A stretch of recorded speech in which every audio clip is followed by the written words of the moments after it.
Preview. Nearly a year after the release of Star Wars The Force Unleashed, LucasArts has been hard at work on new downloadable content for fans, hoping to squeeze a few more adventures out of the Sith Apprentice.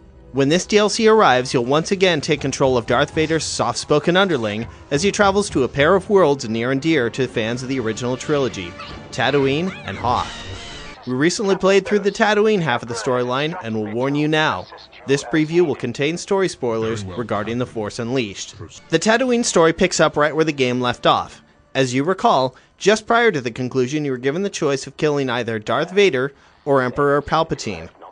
For the sake of simplicity, the DLC pack assumes you've elected to kill Darth Vader. This then takes the apprentice down a new career path as the personal assassin for the Emperor, which sets the story for the Tattooine mission.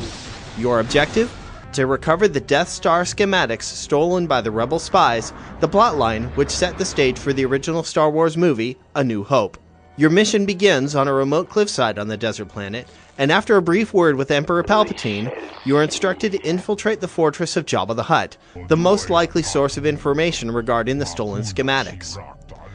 On the way to the palace, you'll encounter all manner of Tatooine wildlife, including Tusken Raiders, Gamorrean guards, and of course those lovable Jawas.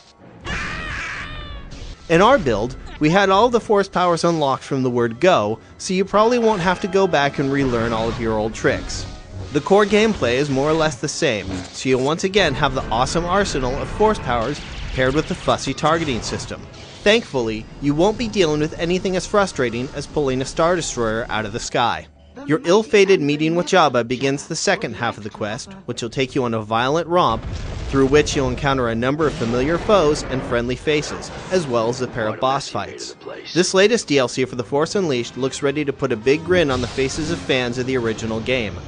It has added some slight refinements to the experience, while adding in a bunch of very familiar characters from the original Star Wars trilogy. That said, those who are put off by the original won't find anything remarkably different about the way this game plays.